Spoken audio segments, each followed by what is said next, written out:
Hello Virgo, Sun, Moon, Rising, and Venus signs. Kamusta kayo? Sana po'y nasa mabuti kayong kalagayan. Welcome back po sa ating channel. Kung bago po kayo rito, welcome din kayo. Thank you sa inyong support. I truly appreciate it. God bless you all. Ang pangalan na po ng channel natin ngayon ay 88 Tarot. Thank you.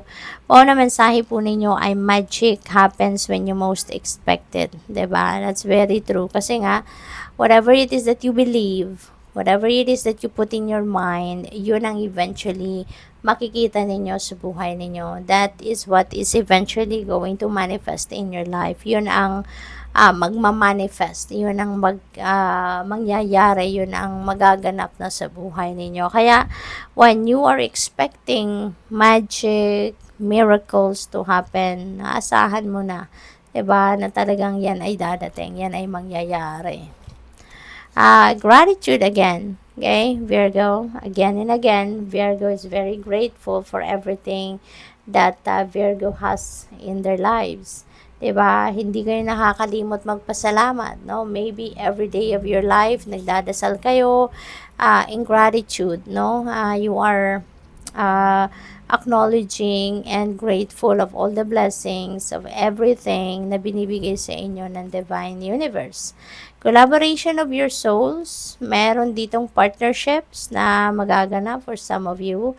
Maaaring yan ay partnership in love, baka merong bagong love and romantic relationship, baka trabaho, career related, ang mga bagay na to, baka makikipag teamwork kayo rito with someone. We have celebrate your wins, Virgo. Maring mananalo kayo rito. Baka ito ay panalo sa lottery, no? Or baka panalo ito sa other game of chance. Or baka panalo ito sa pagharap ninyo sa hamon ng buhay. Baka meron kayong challenge na kinaharap at ito ay pagtatagumpayan ninyo sa ngayon. Pwede rin na success ninyo ito sa trabaho, success ninyo ito sa inyong mga proyekto, success ninyo ito sa transactions, sa pakikipag-negotiate. No, it could be anything, but definitely this is a successful time sa buhay ninyo and you are entitled to celebrate them. We have 5 of cups. Ayan. So, may lungkot ang iba sa inyo na naramdaman in the past. Feeling ko talaga, no, nakaraan na talaga to.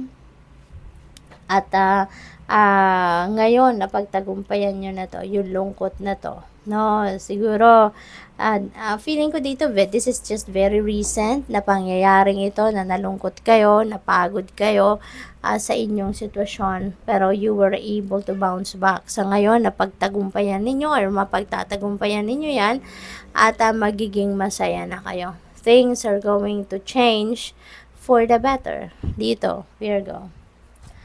Be optimistic. 7 of Wands, yan, meron mga tao ritong tinuturo-turo kayo. Meron mga taong dinuduro-duro. Siguro ang iba sa inyo rito, pointing fingers on you, ganito, ganyan. Kaya siguro yun ang kinalungkot ninyo. Pero, you were able to bounce back. You were able to succeed. No? Kung dati naapektuhan kayo siguro, nasaktan kayo rito, pero bumangon kayo, etong ano na naman kayo, you're back on track, kumbaga, no? So, feeling ko rito, talagang ipinagdasal ninyo ito, no, Virgo? Pinagdasal, in-offer ninyo to sa Panginoon, kaya nagkaroon ng shift of energy, naging masigla na muli kayo, naging masaya na muli kayo, at na-overcome ninyo yung mga sitwasyon na ito. What else? We have the world. Ayan. Success ito eh. Success card ito, si the world. Kaya kung ano man itong mga pangtuturo-turo sa inyo ng mga tao, yun siguro may mga naninira sa inyo. As in, nakala mo sila, walang mga pagkakamali, ano? Pero napagtagumpayan mo to. The world is about success. This is about achievement, accomplishment, completion, no, of a cycle, yung ganon. So, definitely, this is related to this, na pagtagumpayan or mapapagtagumpayan ninyo itong sitwasyon na to. And then, for others of you naman, this could be trabaho, task, no? Accomplishment ninyo ito sa ginawa ninyo. This could be a long-term na trinabaho ninyo na ngayon finally, na kumpleto nyo na, no? Naabot nyo na yung goal ninyo, kumbaga. This is also a new beginning energy, kaya magsisimula kayo ng bagong buhay dito, bagong yugto sa buhay ninyo. Travel din ito, Virgo, kaya ang iba siguro sa inyo magta-travel din soon.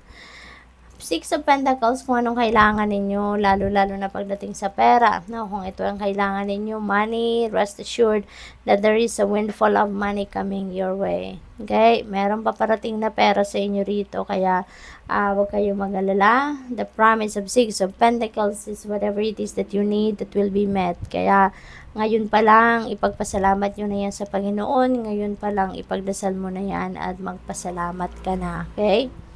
What else? We have Seven of Swords. Ayan, so dalawang 7, ano? Number 7 is a very lucky number. Tapos doble pa siya. So, maaaring swertehin kayo ngayon sa pagtaya, no? Sa lottery. Yun ang na-pick up ko lang, Virgo. Pakitignan din po ninyo ang ibig sabihin ng angel number 77 po for more guidance, okay? Dito din sa Seven of Swords, ito liar, cheater, and stealer energy. Kaya mag-iingat kayo kasi maaring meron mga tao sa paligid ninyo na low vibe at baka kayo ay budulin, kayo ay ma-scam, kayo pagsinungalingan, no?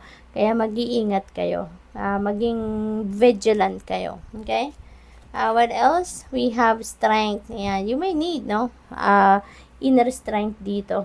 Ito yung kailangan ninyo para na mapagtagumpayan ninyo ang sitwasyon na to, yung lungkot na to, yung mga pang-i-intimidate ng mga tao sa paligid ninyo. Kailangan ninyo na buhayin ang inyong inner strength for you to be able to fight them, for you to be able also to bounce back sa buhay, no? So, lakas ng loob ang kailangan ninyo rin. Good luck. Thank you for watching. Love and Light. Namaste.